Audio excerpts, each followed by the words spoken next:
This is Justin AMZN on Tuesday, February 23rd, 2021. I've got on the 5 minute, a really nice triangle here. On the 3250 call, a really nice base at 455. And on the 3000 put, I've got another really nice base here. This one worked on the put up until later in the day when it just barely broke down on the put. And that's at the same time that this triangle is breaking out. Retested, like this is textbook, retested right into the apex and then bounced really, really nicely and had pretty much a measured move from this price to this price, similar to some opening of the triangle, maybe not here to here, maybe from here to here. That looks pretty close. What is that, about 60 points? Close to 60 points. Yeah, that could work. So not up here, even though this, this candle up here really did connect pretty well to that triangle. The other thing, I was watching this price on the call all day. And the reason was I was trying to buy the bottom. I had an order set up. I'm going to turn off the cursor. And I had an order set up to buy at 450. And it only came down to 455 and then 470. And then over here, I didn't have the order in anymore, but it's like, this isn't going to ever hit 450, is it? 465, 470, 460, and then it started going up. It's like, oh, this is moving away from 450. It's like pushing it away. Like it's not going to get to that price. And it's like, oh, this is starting to come into support and it's right at the 21. We're consolidating. Okay, if this breaks out, I'm going to buy the pullback. And so it broke out on the option here and on the stock at the same time that this was dipping and putting in a new low, which this call would not put in a new low like the put did. It's like, all right, I've been wanting a new low over here all day. The put gives me the new low. That's probably the one that's going to break down. I didn't get the low over here. That's the one that's going to hold. Sure enough, that's what worked. So I got in on this candle at 550 with my stop at 450. It's like, it's not going to touch 450. And then I set my target up at 850 for a 3R target. And I really liked the target because it was right back up to these upper wicks and into these highs right around 850. And I was going to be in meetings the rest of the day, like all the rest of the day. And right when I was jumping into a meeting, the target hit at 850. And I'm like, oh, this is great. And then I'm like glancing at the chart. You know how you do, like, oh, I got out. Did I get out early? Yeah, sure enough. I do have rules in my plan that if I'm confident that I can get my stop to the 3R price quickly, that I can move my target up to 8R. So getting it 550 plus 8 is 1350. My target would have been 1350, which would have filled on this candle.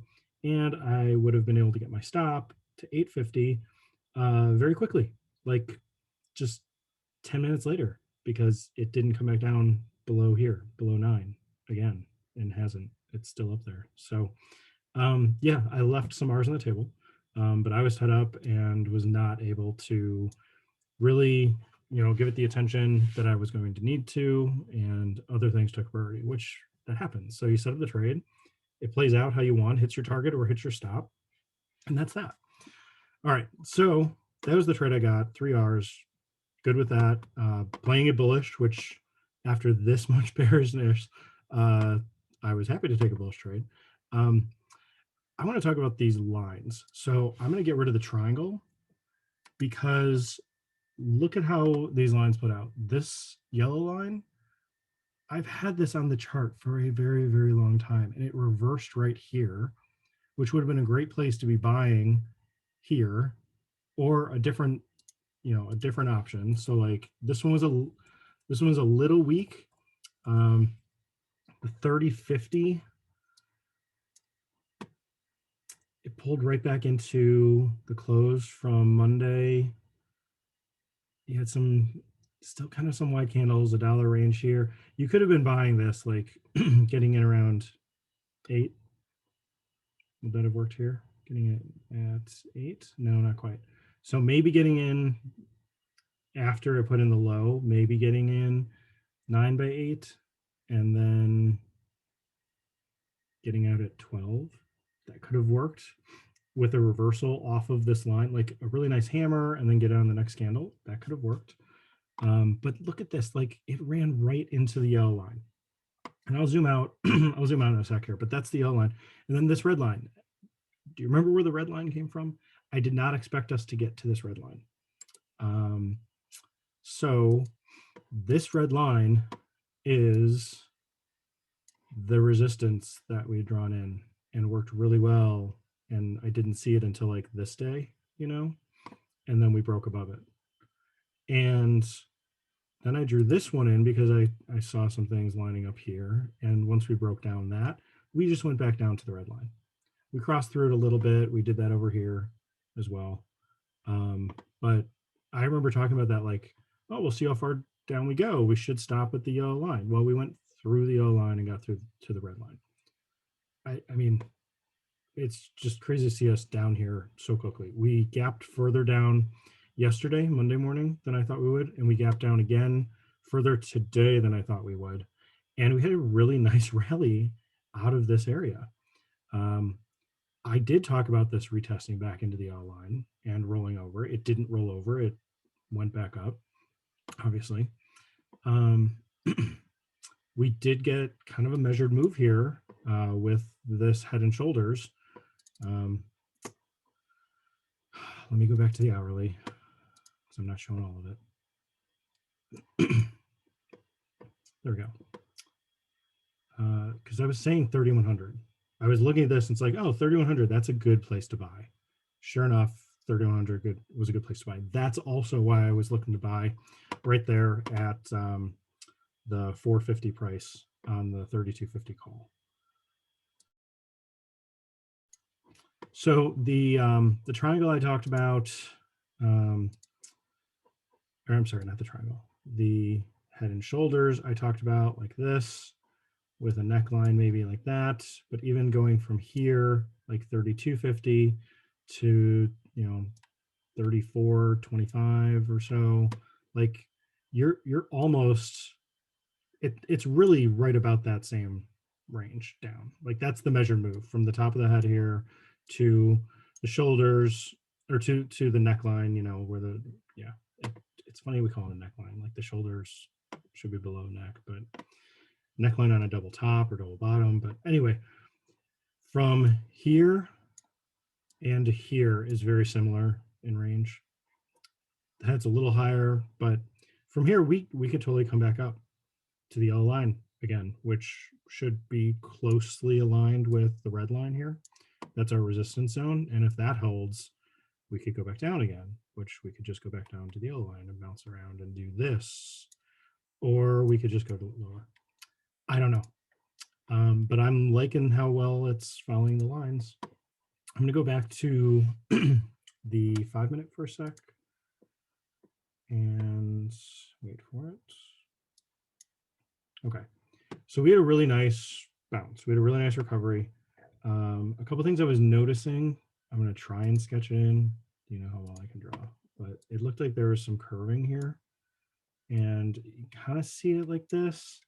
I thought we might get a little bit more of a dip here, like a little flag, and then go up. Maybe that's this, but it's kind of a cup and handle pattern a little bit.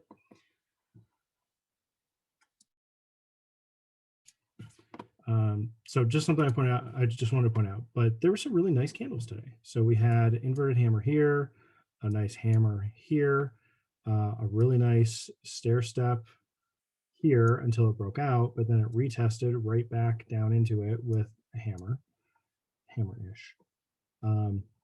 This was a really nice reversal here, really nice V bottom at this point. It ran right back up, and then you could think of this as a bigger S curve, S curve lower. Yeah, I really like that triangle. This triangle right here, that's what I was looking for yesterday. And I guess it just worked out that we needed to go a little bit further down, like this one was not as clean, which whenever I can't draw a really clean triangle, just wait for the triangle to show up. and it showed up today, and I was ready for it, buying right here. And it easily could have gone a little bit lower. I liked that there was this hammer-ish kind of candle here. High wave candle, hammerish candle, just this really nice breakout retest. So yeah, I don't know if this is going to hold. We're almost right back into kind of this resistance. I like that we're interacting with the 21 exponential moving average yesterday and today. When we get going and stay below it, that's where obviously you have some momentum, you know. So if we can interact with the 21 a little bit more, like if we can pull back into it, I guess that's what I would picture for tomorrow. If we can push up a little bit more, hit this same resistance, come back down like this, push back up, you know, and hang out right here. That would be a really nice place to buy off of the triangle. It's a really nice support, old resistance, new support. That didn't really do much here. You'd see some resistance coming in.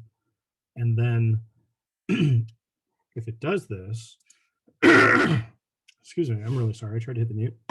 If it does that, or even if it holds this, there's a bigger, like there's a bigger line to that, a bigger kind of angle to this. I don't know. Yeah, I can't even draw it straight. Maybe like this, and then this widens out. And so you could have it, you know, kind of straddling on the yellow line here. But that might be the bigger triangle that didn't show up yesterday. Just kind of speculating what could happen, but yeah, definitely watch these candles. The hammers are great to watch for. I really did like this hammer. I almost liked it better when it didn't hold because it was a false breakdown. You know, like this had really low bearish volume and then a huge bull candle coming back in. It's like, oh, this is going to hold now. You know, it retested the open price really nicely, and from there it just kind of kept moving on up. And so if you compare that to what it was doing on the call, that was one of the places it was putting in. Oops, I'm just trying to zoom in so we can look at this the same. Close. Oh, I keep hitting the button. Okay. So when it was doing this, these three candles here, it was pretty much coming right back down, almost back down to the 450 price, or 455. Never hit 450. Even if it hit 450, I don't know if I would have been filled or what, but man, that was 5 cents away, $5 away from playing the bottom. You know, that would have been fun. And I would have had the same setup, like get in at 450 and target it 3 Rs, and that would have been 750, and I would have been out. And that would have been a really nice opening move. And you know, the other thing that shows up in here, actually, I want to annotate. Let me just draw it. With this tool, there's a nice kind of upward trend here, and then it clearly breaks down.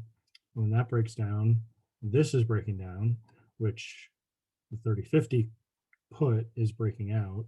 The 3000 put, I think you had a little better price to get in there, but it didn't have the range. That was it.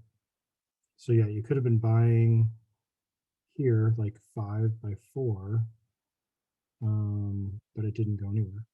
So the put didn't really go anywhere here. That's also concerning. The put wasn't giving you a whole bunch of premium baked back into it as it was going in the direction, which it has been going in the put direction, you know, bearish for days. It kind of just needed to be done going bearish for a little while. So I think that's also why we got a little bit more of a curve in here. Just the way that this played out. A curve and a triangle and a rest. Really, I mean, we got a decent rest through here. You know, a couple hours of rest, and then it was ready to move again and reverse at this point. So it was a bearish retest gap. You know, on the daily, it gapped way down and then came right into 3100 support and bounced nicely. So there we go. All right, hope this helps. This is Justin AMZN. Thanks.